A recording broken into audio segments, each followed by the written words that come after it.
Avermedia just dropped two new products, and that's the Versati Go condenser microphone and the big boy here, the Flexi Go mic arm. It's more than just an arm, as it says. There's a lot going on here. Let's get into it. So what you're hearing me through right now is the Versati Go cardioid condenser microphone, and it's supposed to cost $69.99. And right now I have it mounted to the Flexi Go mic arm. Well, it's more than just an arm, like I said. If anything, I will just call it arm. Arm is supposed to cost $99.99. You'll see throughout the video what value you get for that $99.99 for this arm. Firstly, Avermedia's Streaming Center software offers a couple of other options for this microphone if you use it through that software. So let's switch to that first before coming back to OBS. So here we are with the Avermedia Versati 90 condenser microphone using the Avermedia Streaming Center software. The reason I wanted to show you guys the software is specifically because there are options for recording and even streaming that you can get in the software that you could use with the microphone that you can't exactly replicate in OBS. So let me show you real quick. Over here in the mixer, you see the microphone on the side. If I go to audio settings on that mic, I get noise suppression. So that's via like echo cancellation. This is how it would sound with the echo cancellation turned on. You have also noise suppression. Is either Avermedia's AI noise suppression engine for this, or you can use the NVIDIA noise removal one, but make sure you have the NVIDIA and the noise removal SDK stuff turned on, installed rather. I'll have that linked in the description below. And let's see, I just switch to it and I can have it at max level, and there we go. Now this specific part of it, the NVIDIA noise removal, we can actually replicate that in OBS, and I will show you guys how once we get to that part of the test. So honestly, I'm just going to go ahead and leave the NVIDIA noise removal on because generally with especially condensers, it does a really great job at sounding good. Other things that this software has, noise gate, you can also do that in OBS. De-esser, not so easy in OBS, at least not without additional plugins. Other effects, you can do amplification and stuff like that. Reverb, you can add or control reverb as well. Compressor and EQ. This is stuff you can add with plugins in OBS, but it's all already there in the Streaming Center software from Avermedia. And just a quick example of different sounds with the EQ, I'm going to go to deep bass boost. Deep bass boost. So this is how that sounds with it. It's been applied. Let's go over to treble boost. This is how it sounds with treble boost. And then we have mid-range boost. Honestly, these are going to be the three most common ones that people use, but you can customize it. You can go to vocal enhancement if that's how you want to use it. It's pretty neat that you have all those default ones in there, but I think that the microphone by default already sounds pretty good for a condenser microphone. So there you go. All right, listening back to that whole section, after adding the NVIDIA noise removal on it, it seemed to have a little bit of a glitching issue. I've actually seen that with the NVIDIA noise removal function in the Elgato Wavelink software for their microphones. So it's interesting to see that here too. It did sort of clear up after a second, but it wasn't how I expected it to sound. So something to think about. Maybe software updates for the software will help make the microphone sound a little bit better. But also I wanted to point out, I meant to say Versati Go, not Versati 90. If you look at the packaging, I kind of thought that was a 9. Oops. Anyways, let's go to OBS now. I need to ask you something. Are you subscribed to our YouTube channel? Because if you're not, hit that subscribe button and also follow over on Twitch. Links are right over here. All right, I'm out of here.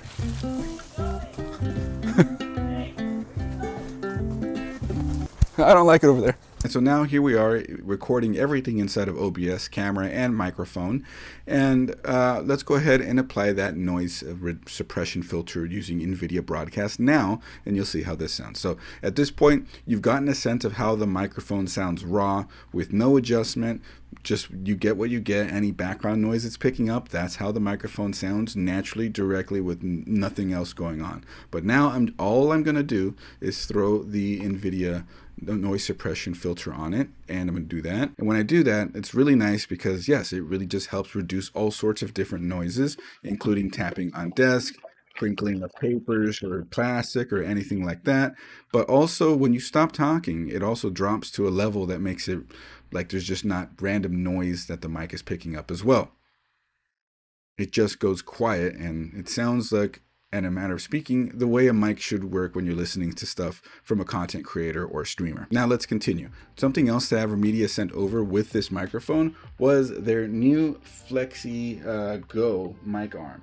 And I gotta say that this is a very kind of unique take on a mic arm, because this is a little less like a mic arm, which is like this one right here, which is literally a traditional mic arm. Like, the way that it mounts, the way that it moves, and that's the main one that they have, big long one. This is a new sort of smaller one, all metal construction on this one, so that's nice. Got a ball joint here, essentially a ball joint here, and a ball joint here too.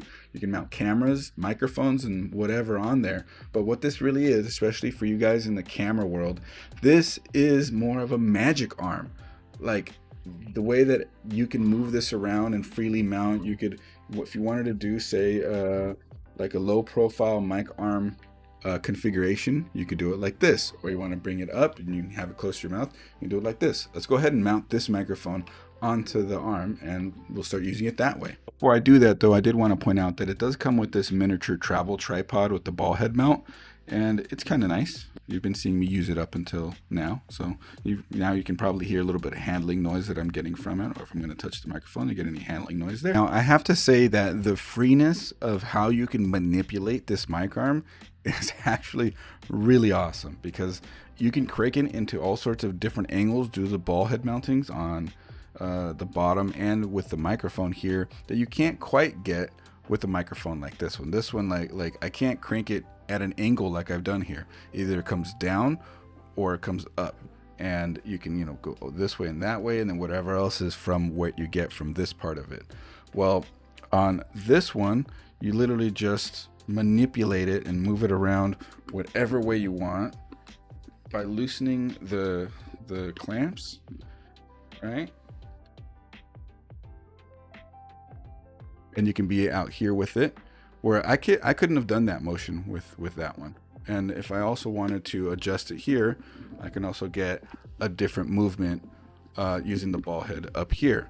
So I can live move the ball head and then position the microphone in a way that I want, just like that, and then lock it down with the clamps. That's pretty cool. It's got a desk clamp mount that it comes with. There isn't any other way. There's some people that will mount a mic arm directly into a desk, but this is just a clamp and clamp only from what I can tell with it. Unless you can find a way to utilize the ball mount from something else and then stick this into that ball mount. That's neither here nor there though. What's nice is the maximum amount of flexibility that this mic arm gives you, and now I can have this microphone closer to my mouth. It's a little bit louder and it sounds a little bit better this way. Now that it's here, let's see if it peaks. Peak! Peak! Here we go with some plosives. Pa, pa, pizza, pa, pa. Now this microphone also has touch to mute, but it's not like tap capacitive mute some other microphones has. It's a button on the bottom. So let's see if that peaks anything here in my meters. I have the NVIDIA noise suppression turned on. Let's turn that off. Noise suppression is now turned off. Let's go ahead and push the button now to see if it spikes anything. Very little. I don't think that's going to be too much of a problem. That is problematic for some microphones when you do that. Doesn't seem to be too much of an issue here. But again, noise suppression turned on and it's not a problem at all. This microphone is also listed as compatible with phones, so let's do something here. Avermedia has also included this, and I'm not totally sure if this is going to come with the ARM kit or if it's something that they're going to sell separately. I'll have stuff linked in the description below and in the pinned comment if so. But it's a phone clamp that will go onto this arm. And so let's go ahead and put the phone on there, plug the microphone into it, and see how that behaves. And so now I have the phone connected to the microphone. So microphone to phone. There's OBS. I'll try to sync this all up, but this is how it sounds directly to my phone. So I'll review this and see how that sounds. Hopefully it sounds good. But the fact that we can connect it to Type-C with to a phone, iPhone, Android, mine's an Android, it's pretty nice. Yeah, it's a good feature to have on the go. I mean, it's Versati Go. It's in the name, so you should be able to take it on the go. One thing I'd like to add though is that you will need an A to C adapter. I didn't see that included in the box, so I happen to have one, hooked it up, and yeah, that's what got it to work. And for the sake of demonstration, I'm also going to bolt a camera to this mic arm. Well, arm, just in general, not just mic arm.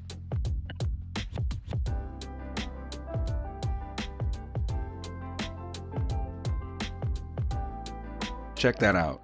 Now this arm is holding up a camera. You could use it to hold up a microphone. You can use it to hold up a phone or anything else you could really attach to it, which is really awesome for its multi-function use that it presents. This might end up being something that's pretty significant for an offering as an accessory from Avermedia, because it could just do so much. You can probably put lights on it too, so I could see people ending up with more than one of these at their desk setup just because of the flexibility you get with it. And so some last words about the microphone. It is an all metal construction, so it feels pretty solidly built. It has a monitoring port, or you can use it as a sound card, so you can listen to everything through your headphones plugged into the port on this microphone. You can also adjust volume of anything you're listening to through the microphone through I guess a knob on the back here. I guess not really a knob, but you know what I mean. It's a thingy there to turn the volume up and down. And that actually doesn't reflect on the computer when you move that around. So you could have things playing at a different volume on the computer than you are hearing in your headset. So that's actually kind of neat. You could utilize that for streaming or content creation, where things can run at different volumes and you have a control on the computer and a control on the microphone itself to accomplish that. The microphone itself sounds pretty good. It looks pretty cool. I really like the way that it looks. It has that touch to mute on it that it turns the whole light off, so it tells you no light, no sound, and that's pretty useful. Overall, I think that the package of this mic and this arm is pretty awesome, especially for a smaller configuration. But the microphone standalone sounds great for what it is, but the arm to me is the star of the show. This thing is gonna steal it for me. This mic arm, or this boom arm, or magic arm, or this universal function arm that they have, it is definitely reminiscent of the, let's say, the Elgato multi-mount. I think it's better constructed, but it's awesome in the fact that you have so much flexibility with it. As I've said, again, the reason that I can't stop speaking enough good of this arm is because it's so useful. Microphones, pretty good too. I'd like to know what you guys think of this combination. What stands out more to you, the arm or the mic? Can you see yourself using this microphone on the go usage with a phone, or just in your normal stream setup? Do you think it looks cool as well? What do you think of the arm? I'd like to know. Drop a comment down below. Let's talk about it. If you like this video, you know what to do. Hit that subscribe button and that bell so you don't miss a single upload. Also, I stream to Twitch every Friday at 8 p.m. Pacific at twitch.tv/coalitionchris. So if you want to stop by, talk mics, talk streaming tech, anything like that, feel free to drop by, drop a follow, and let's talk tech. Anyways, that does it for me. So I will see you guys in the next video or in the next stream.